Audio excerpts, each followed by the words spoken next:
All right, Katie, thank you so much for joining me on the podcast today. Please introduce yourself with your name, your field of study, and a little bit about where you are in your career. Well, thanks for having me, Kathy. I have been a long time. I've been a podcast listener since the very beginning, actually. I remember riding my bike to work as a postdoc, listening to the podcast, the Oh, that's first amazing. episodes. Oh my gosh. Yeah. So, I'm Katie Starkweather. I'm a biological and evolutionary anthropologist and human behavioral ecologist. Um, and I am an assistant professor at the University of California in Santa Barbara. I'll be going up for tenure this year, actually. So I'm Oh, finishing my materials now. awesome. Super exciting. Yeah. So we have yeah, I do feel like we've known each other for a really long time. But we have to remember what we're talking about, which is navigate. Okay, Yes. um, so think about where you were in your career, because if you have been listening for a long time. hmm So what made you decide like, okay, now I'm going to do navigate? Oh, yeah. Good question. Well, the content, I always found your content really helpful.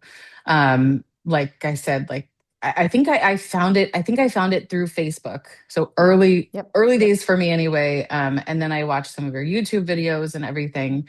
And I was at that point a mom of a 1 year old. Um, and turns out that, all the systems I had built for myself just didn't work anymore.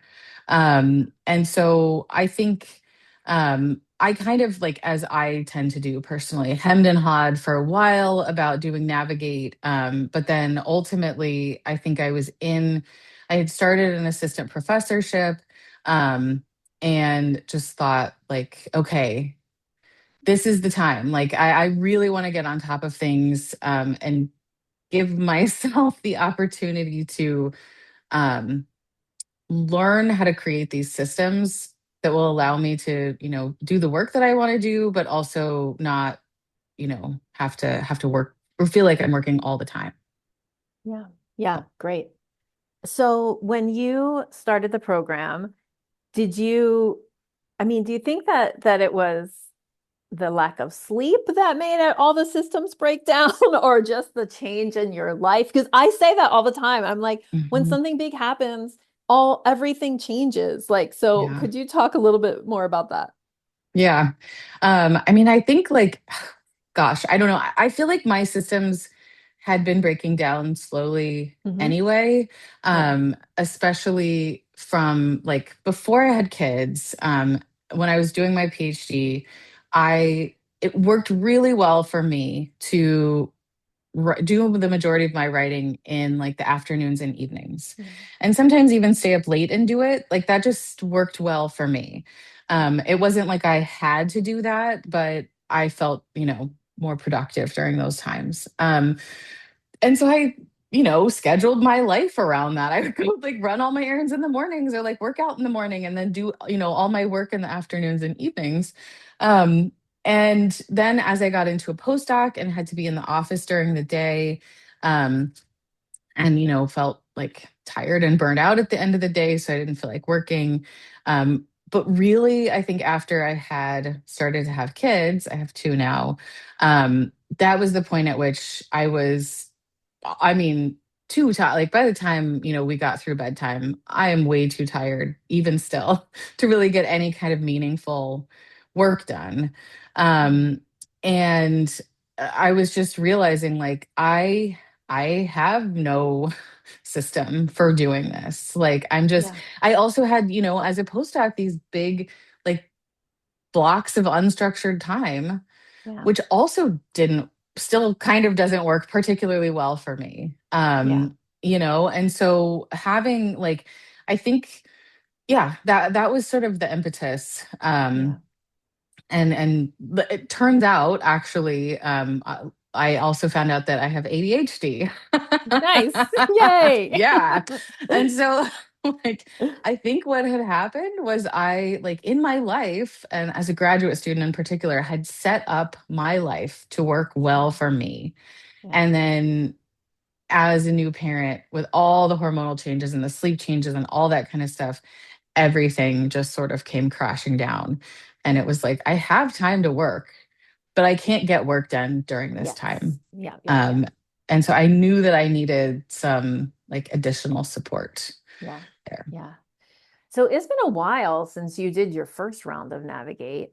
What Hmm. are the things that, so that puts you in like a good spot to think about, like, what are the things that really have stuck? Like, what are the things that you keep taking, have like continued to maintain or that you've really taken with you?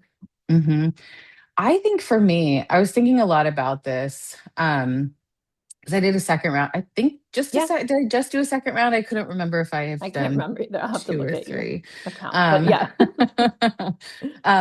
but yeah, I think one of the big takeaways for me from Navigate has been that it's not like, how should I put this? It's not a quick fix. Mhm. I didn't go through Navigate and then all of a sudden, like I was different and my life was different. But what I really gained from Navigate, and I feel like you talk about this all the time, but it's like until you experience it for Yeah. yourself, it doesn't feel real. But Yeah. it's like, it's really a practice. It's Yeah. really, and a practice in the sense that like you keep coming back to it and you have these kind of like anchors, right? That you can keep coming back to even after, for instance, like the school year's over, summer camps, all that kind of stuff, things feel crazy. Okay, I can recenter myself and I can think about things like my academic mission statement. Like that's been a really big one for me. Especially, as an assistant professor, as a new faculty member, I feel like lots of people, you get lots of opportunities to collaborate or bring on students who do different things. And so getting super clear about what my mission was and is has helped me to like only say yes to the things that feel right for me. Yeah. Um, I'm still working on that. All the like it's a practice, Yeah, right? Like it's exactly. Yeah. yeah. But I have that like guiding Yeah. light. And I think the same thing is true for like my publication pipeline, and the blocking of time. Like honestly, the blocking of time, or even just the concept of like I don't need like 7 hours a day, 5 days a week in order to get writing done. It's this idea that like even if I can only sit down and give it even 30 minutes or an hour today, I will move something forward. Yeah. And it's like literally better than doing nothing, right? Yes. The all or nothing approach does not work anymore. Yes. Like I have to move things forward. And I feel like I gain the tools in Navigate to A, know that that was really important and possible, and also to do it and follow through on Yeah. that. Amazing. Yes. Yes. That's so good. Oh, good. Then I feel like I did my job. That's what it's supposed to do. Fantastic. Sorry, I'm getting like y'all on the podcast can't see the video because I don't do a video podcast, but I'm getting attacked by a fly in this house all day. This fly has been attacking me. Okay. Okay, so I think I want what I want to ask, and this is you can decide not to answer and we can edit it out. But Okay. I realize like people are worried about paying for Navigate, right? Mhm. Obviously, it's an investment. So I'm wondering if you would share like how you paid. Like, did you use institutional funds? What kind of institutional funds? Did you pay out of pocket? Like, just how did you find the money? I think, let me think about this. That's a really good question. I think that I used startup funds Yeah. to pay for one of the rounds of Navigate. Mhm. Um, and then I paid out of pocket. Yes, I did. I used my Yeah. income tax return money, Yay. actually. Yeah, Amazing. yeah. Yeah. Yeah.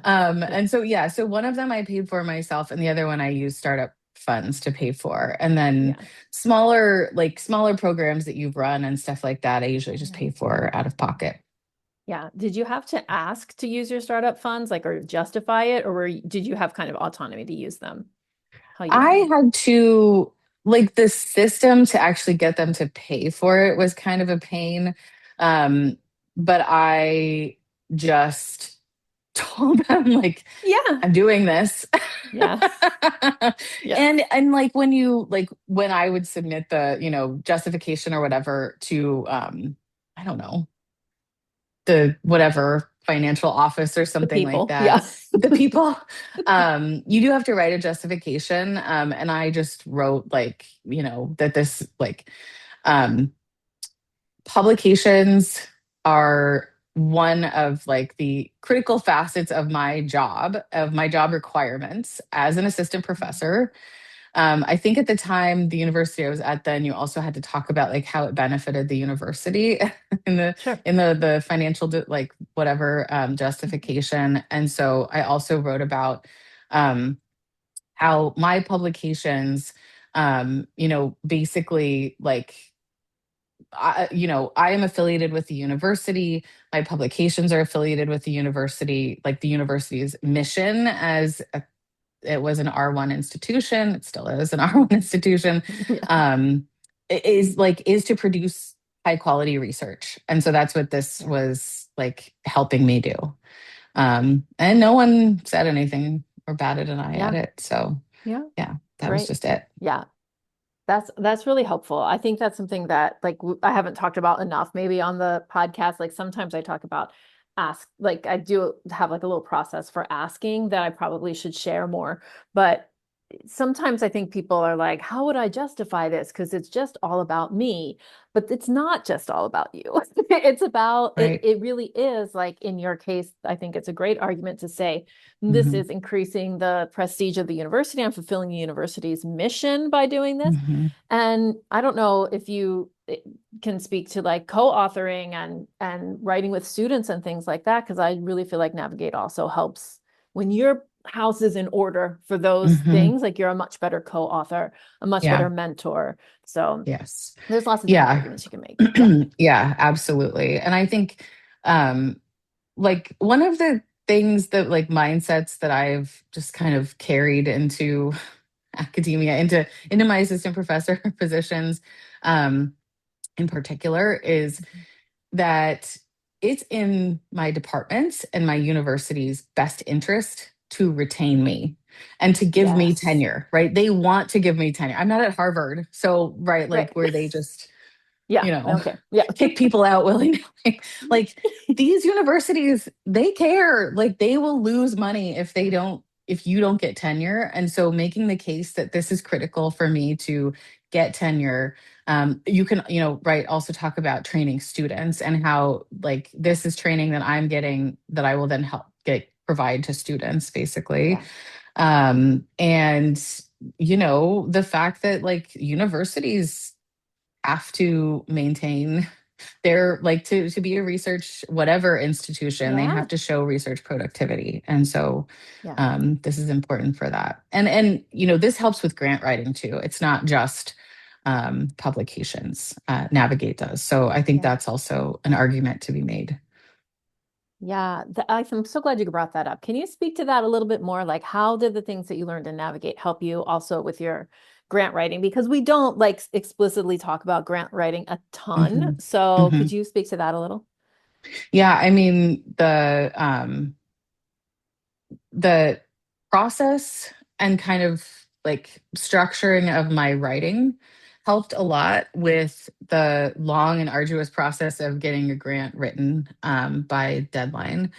It was, I just like for me, I guess the way that I think about grant writing or grants is like each of them is like a publication sort of. Yeah. Hmm. And I mean, I'm in the sort of journal article world, right? And so that's maybe different for people who write books. Yeah. But I just treat a grant basically like a journal article that I'm writing with a deadline. And so I can sort of like schedule my time ahead of time to make sure I'm getting it done. I put it in my publication pipeline basically Hmm. so that I know like this is the thing that I'm focusing on right now.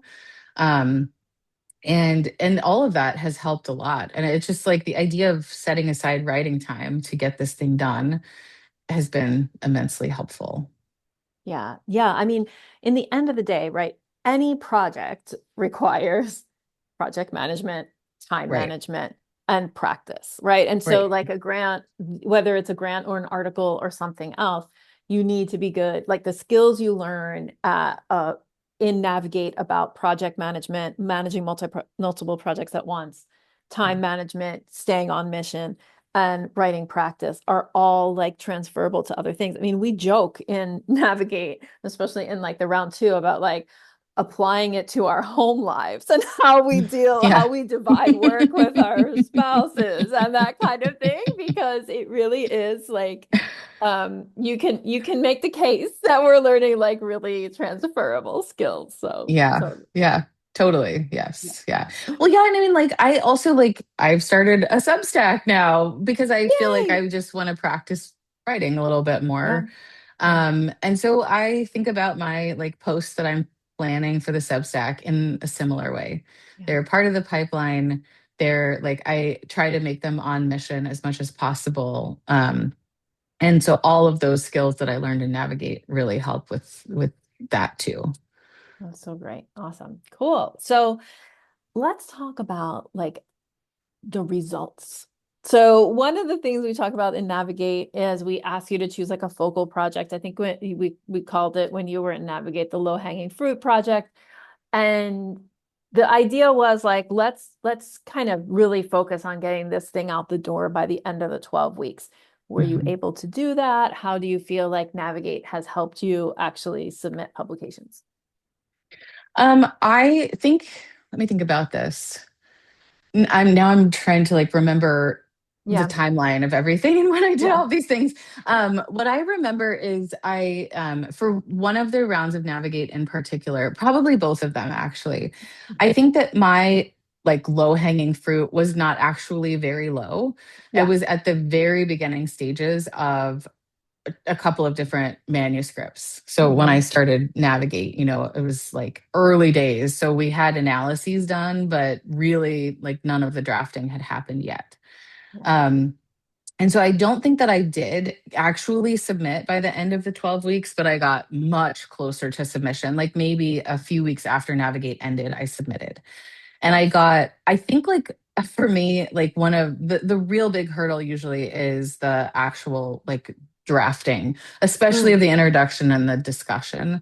And so those I was able to get done during Navigate. And then I was able to go back and, do the kind of like less arduous tasking um other stuff you have to do when you're going to submit something. So, Yeah. yeah, it was not exactly the result, that like I would have had if the Sure. article had been farther along, but it was close enough for Yeah, I mean, me. I think yeah, that's I think one of the reasons I'm starting to shift to say focal project instead of low Hmm. hanging fruit, even though low hanging fruit is really cute and everybody loves it, like loves the idea of that. But and like a lot of what happens to people is that they pick something and then through working on it and navigate, they're like, "Ooh, this wasn't as close as I thought it was going to be," which is exactly what I want you to think. Like I want you to have Hmm. those realizations, and so we get Hmm. better at estimating and stuff. But Right. for sure, like as you're saying, like even if you have something that's doesn't really have a lot of words on the page or anything yet, just has analyzed data, you can use Navigate to like significantly Yes. move it. So Yes. Yeah. great. Yep, for sure. Are we before we hit record, you talked about getting a new job. Are you interested in talking about, would you be willing to talk about how Yeah. Navigate might have prepared you for the market and for getting the new job? Yes. Yes.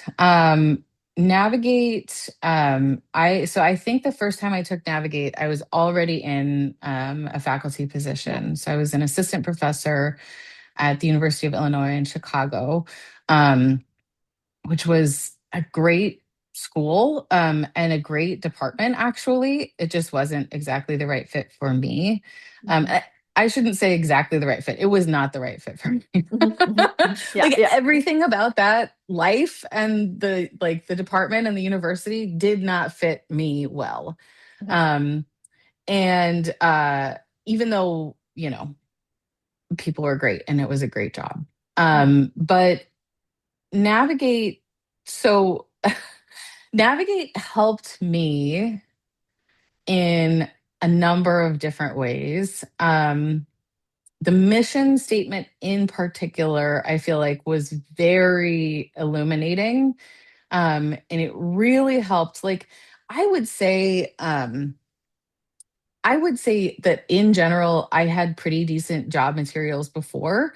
I mean, it Yeah. got me one job and Sure, shortlisted for some 100%. others, you know.